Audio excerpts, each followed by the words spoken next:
Assalamualaikum warahmatullahi wabarakatuh. Bismillahirrahmanirrahim. Kita lanjutkan pembelajaran kita tentang kelas notebook. Pada sesi kali ini kita akan belajar bagaimana membuat konten atau mengisi materi di kelas notebook yang sudah kita setting. Kalau kita sudah mengeset kelas notebook, maka untuk membuat materi bisa langsung kita klik di section yang kita inginkan. Atau kalau misalkan masih kurang, bisa kita tambah lagi sectionnya. Misalkan content library, saya mau bikin bab baru atau bagian baru, bisa saya tambah dengan mengklik tanda tambah ini. Misalkan saja saya beri judul TPM bahasa, dan bahasa Jawa. Maka dia akan nambah satu section lagi. Lalu di sini ada untitled page. Nah, ini kalau kita isi, dia otomatis menjadi judul di sini. Misalkan gini. Nah, misalkan jejer wasiso lisan, otomatis di sini berubah menjadi judul. Kita juga bisa menambah halaman baru dengan mengklik tanda tambah di bawah ini. Misalkan saya klik tambah. Nah, keluar untitled page lagi. Saya beri judul baru, misalkan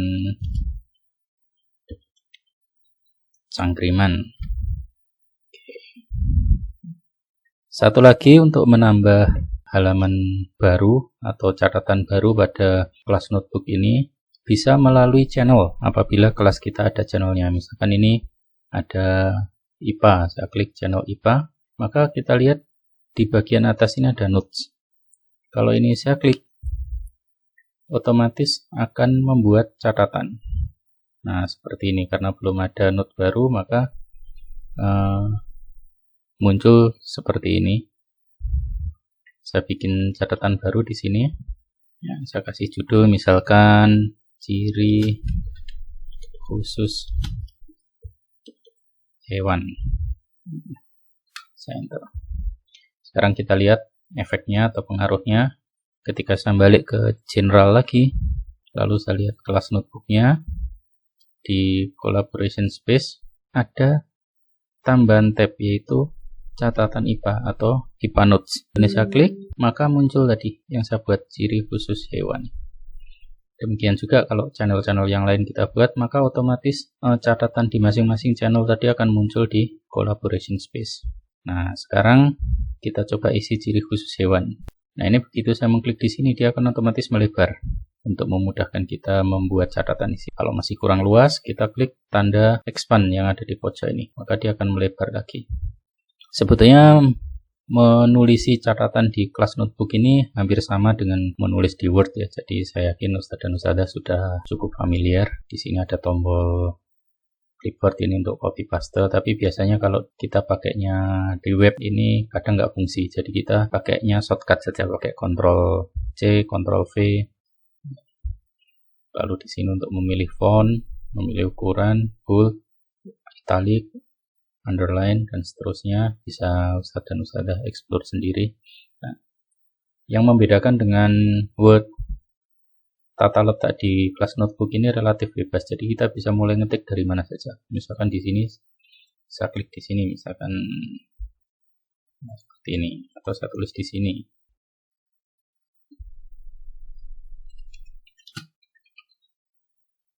Lalu saya klik lagi di sini.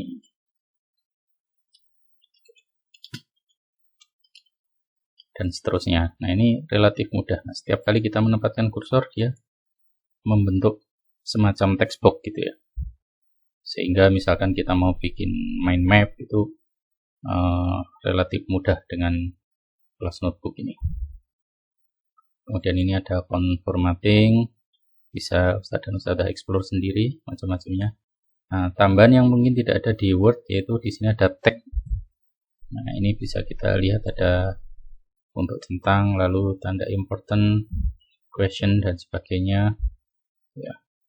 Nah, lalu yang di sini ada fitur untuk mendiktekan, jadi suara lalu nanti dia berubah menjadi tulisan. Hanya saja ini belum ada dalam bahasa Indonesia ya. Kita coba misalkan di sini.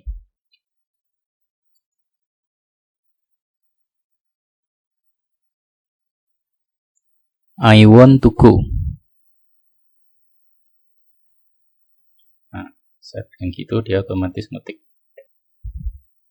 Nah, karena belum saya matikan tadi, jadi suara saya ikut masuk ke sini. Oke. Berikutnya insert. Nah, ini sama ya, bisa menginsert tabel, file. Nah, file ini kalau berupa Word atau PDF ada dua pilihan. Sebagai attachment, berarti filenya dilampirkan, sehingga yang tertulis di sini hanya linknya saja. Nah, misalkan begini. Nah, ini kalau sembarang file bisa, kalau sebagai attachment.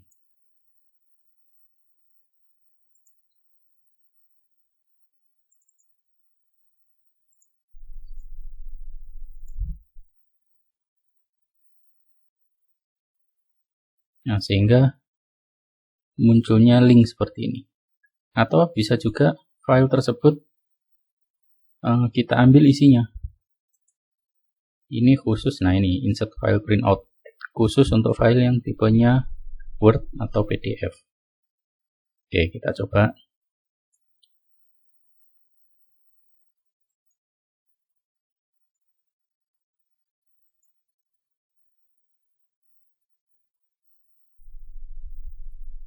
Nah, kita lihat. Jadi yang muncul di sini langsung isi filenya. Lalu bisa juga kita insert picture, ya, gambar bisa dari file atau langsung dari kamera webcam kita, atau kita cari online. Bisa juga kita insert link, atau kita insert rekaman suara kita, simbol. Nah, ini semacam equation editor tapi lebih canggih lagi. Nah, mungkin yang nggak ada di Word bisa kita insertkan emoji juga, dan bisa kita tambahkan form, sehingga kelas notebook ini bisa sekaligus menjadi assignment bagi siswa-siswa kita. Kemudian bisa kita insertkan gambar. Nah, kita bisa tulis di sini, pilih ketebalan garisnya. Nah, kita tuliskan di sini apa, kita coret-coret.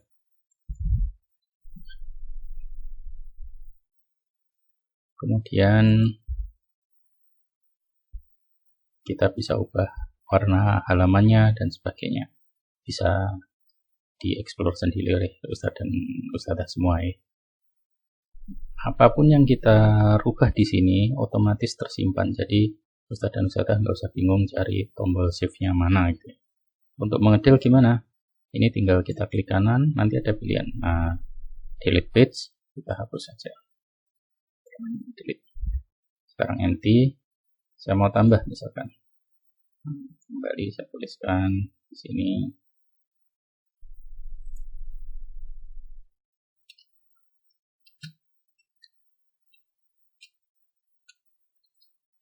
Ciri khusus hewan. Lalu saya copy paste saja dari teks yang sudah ada.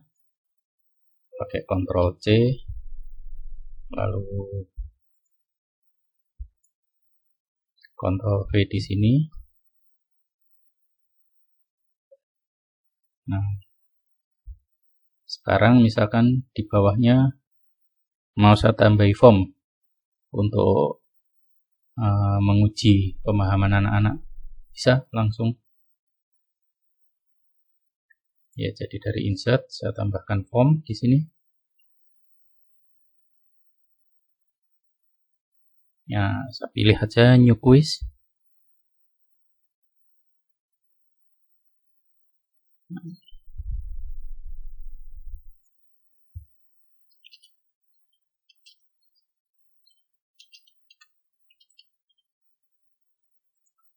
Lalu saya tambah misalkan isian singkat atau uraian gitu ya. Misalkan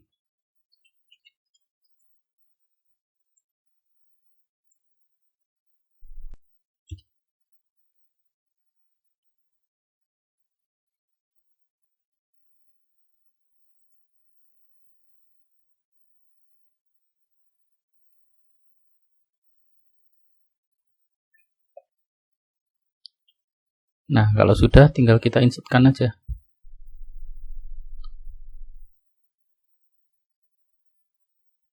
Nah, sehingga form itu langsung muncul di sini. Jadi satu bagian dengan notebook yang kita buat atau catatan yang kita buat tadi.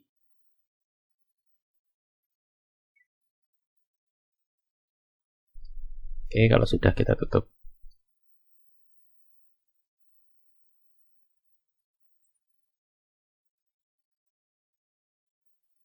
Nah, ini terlihat dari sini catatan kita, ciri khusus hewan sudah dilengkapi dengan form. Jadi kita lihat bagian atasnya ada materinya, lalu langsung dilanjut dengan pertanyaan-pertanyaan. Selanjutnya akan kita lihat ini yang unik atau yang menarik, yaitu math. Nah, karena math kita coba di materi MTK. Misalkan kita bikin operasi hitung bilangan. Nah, kita lihat sekarang apa keunggulan dari math ini. Kita bisa mengetikkan di sini suatu persamaan ya, misalkan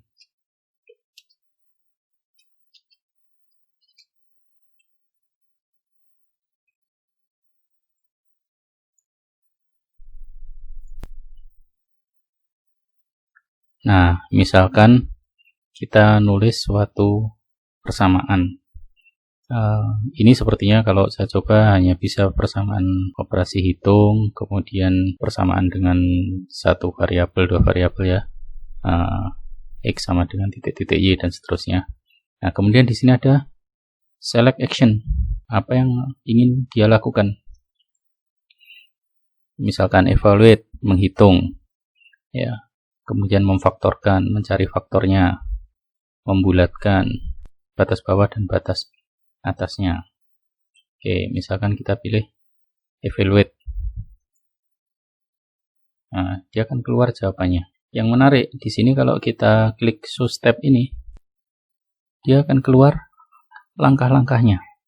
Bagaimana pengerjaannya sampai ketemu jawaban akhir. Dan ini bisa kita pindahkan ke catatannya. Seperti ini. Sehingga bisa langsung kita gunakan misalkan untuk memberi materi ke anak-anak.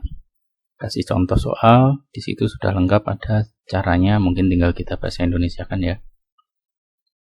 Nah, satu lagi keunggulannya, di sini kita bisa langsung membuat kuis yang serupa dengan contoh soal yang kita berikan. Misalkan ini langsung saya bikin. Nah, di sini dia minta berapa soal yang akan kita berikan. Misalkan saya bikin kuisnya 5 soal. Saya generate.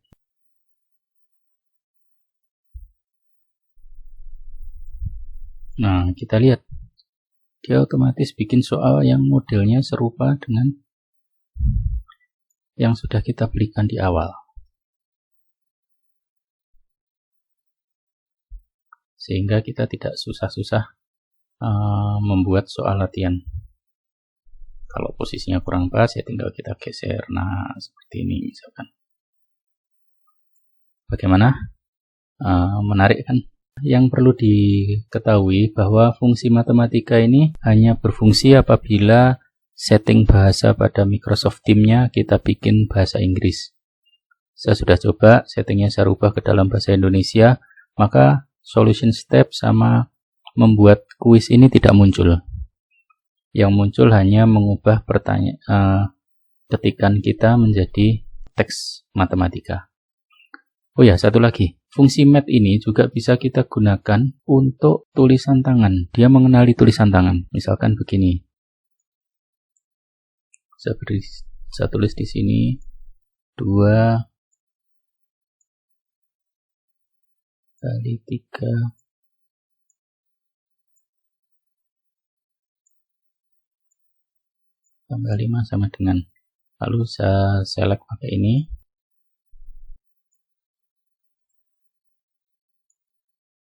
Nah, sampai berubah semua tandanya. Lalu saya klik math.